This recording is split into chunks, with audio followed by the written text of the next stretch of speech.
اعلان بالفور 1917 یہودی آباد ہونے شروع ہو گئے، اور اصل میں اسی کے لیے خلافت کو منسوخ کرایا گیا۔ سلطان عبد الحمید، اگرچہ یہ ترکی خلافت جو ہے مرد بیمار کمزور، پھر بھی وہ مسلمانوں والا جذبہ اتنا تھا، انہیں بڑی سے بڑی رشوت پیش کی گئی تھی۔ ظاہر بات ہے یہودیوں سے بڑھ کر رشوت دینے والا کون ہو سکتا، جن کے ہاں ایسے بینکر ہوں جو 40 بلین ڈالر کا ایک چیک لکھ سکیں۔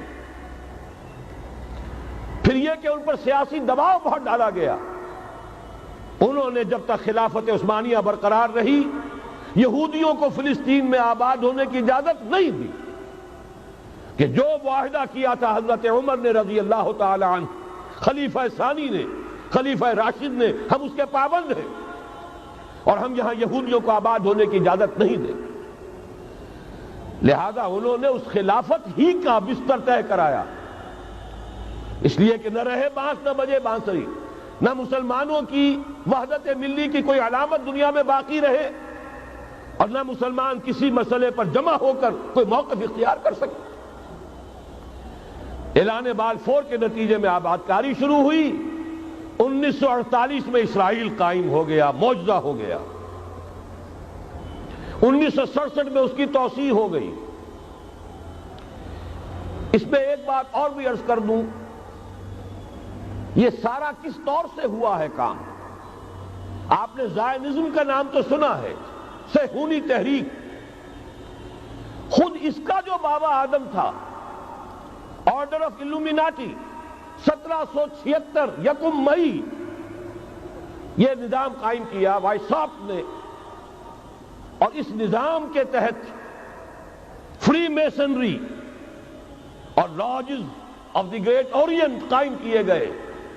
یہ سارا ہتھ کنڈا وہ ابلیسی نظام، اس کی تفصیل ایک کینیڈین آتھر نے لکھی ہے کتاب میں، پاونز ان دی گیم۔ یہ سارا دھندا ایک شیطانی چکر ہے، ابلیسی چال ہے، اور اس کے ذریعے سے اسرائیل قائم ہوا اور اس کی توسیع بھی ہوئی 1967 میں۔ اب یہاں تک پہنچنے کے بعد ان کے پیش نظر بقیہ دنیا کی تسخیر اور اسے فتح کرنے کا معاملہ ہے، اور سب سے بڑھ کر اسلام کی بیخکنی اور اس کا راستہ روکنا، یہ ان کے پیش نظر ہے۔ یریدون لیطفئوا نور اللہ بافواہہم۔ صورت اس وقت کیا ہے؟ یورپ اور امریکہ سے آپ مشرق کی طرف آئیے، پہلے عالم عرب ہے، عرب مسلم ورلڈ۔ مجھے یہ کہتے ہوئے سخت دکھ ہو رہا ہے، پورا عالم عرب وہ فتح کر چکے ہیں۔ وہ عرب ممالک کے جو اسرائیل کے ساتھ کسی میز پر بیٹھ کر گفتگو کرنے کو تیار نہیں تھے، آپ دیکھ رہے ہیں کہ لائن لگ گئی۔ کبھی صرف انور سادات نے ریکگنائز کیا تھا، پوری دنیا میں شور مچا تھا، اس پر لعنت ملامت ہوئی تھی۔ اب تو ایک ایک کر کے، وہ شاہ حسن ہو چاہے شاہ حسین ہو، اب تو وہاں سے ویزے ختم ہو رہے ہیں۔ سعودی عرب اور امارات، انہوں نے جو کچھ کاروباری بندشیں لگائی ہوئی تھی وہ ختم کر دی گئی، ان میں نرمی پیدا کر دی گئی۔ یہ صورتحال ہے کہ واقعتاً ان کی جو عالمی تسخیر کا پروگرام ہے وہ آگے بڑھ رہا ہے، اور بدقسمتی سے امت مسلمہ کا جو قلب ہے، اس امت کا قلب امیین پر مشتمل ہے۔ هو الذی بعث فی الامیین رسولا منہم یتلو علیہم آیاتہ ویزکیہم الی آخر الآیہ۔ حضور بھی امی تھے، انہی میں سے تھے صلی اللہ علیہ وسلم، لیکن آج وہ قلب جو ہے عالم اسلام کا، وہ یہودیوں کے شکنجے میں کسا جا چکا ہے۔ اکثر وہاں کے جو حکمران ہیں امریکہ کے ایجنٹ ہیں، سٹوجز۔ یہ حالات جہاں تک عالم عرب کا تعلق ہے، تلخ حقائق ہیں جو بیان کر رہا ہوں، اس لیے کہ آپ کے سامنے رہنا چاہیے۔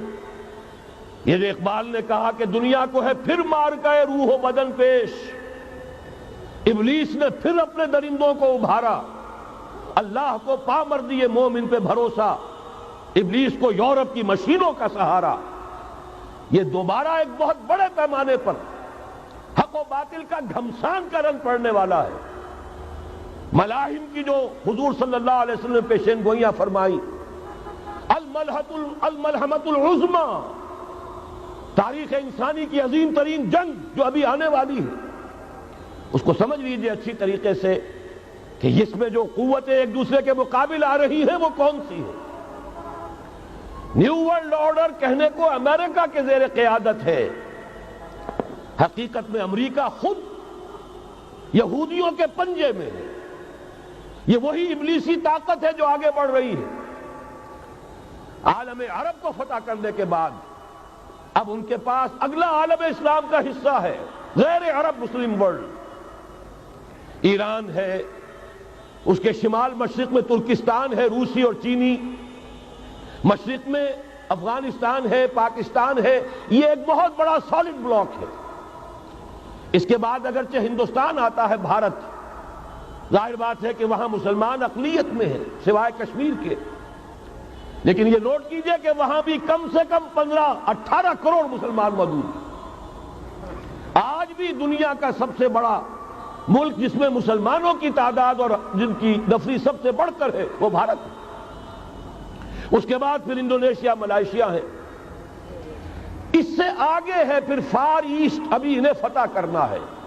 نیو ورلڈ آرڈر کا یوں سمجھیے کہ ابھی یہ ہارڈ نٹ ٹو کریک، ابھی ایک لوہے کا چنا ہے، چائنا کی شکل میں موجود۔ اور مجھے یاد آ رہا ہے ڈی گال کے الفاظ بہت سے لوگوں نے سنے ہوں گے، اس نے کہا تھا کہ ہم نے خام خواہ روس کو اپنا دشمن بنا لیا ہے، وہ تو ہمارا بھائی ہے، وائٹ ریسس، وہ تو بنیادی طور پر یورپین قوم ہے۔ Beware of the yellow masses of the East, تمہیں گھبرانا چاہیے، تمہیں خبر لینی چاہیے۔ وہ مشرق بعید کے جو زرد رو لوگ ہیں، China, Indochina, Japan, yellow races, ابھی اس نیو ورلڈ آرڈر کے لیے جو فتح عالم اور تسخیر عالم کا پروگرام ہے، اس میں پہلے غیر عرب مسلمان دنیا اور پھر یہ فار ایسٹ کا خاص طور پر یلو ماسز، یہ ہے کہ جنہیں ابھی انہیں ٹیکل کرنا ہے۔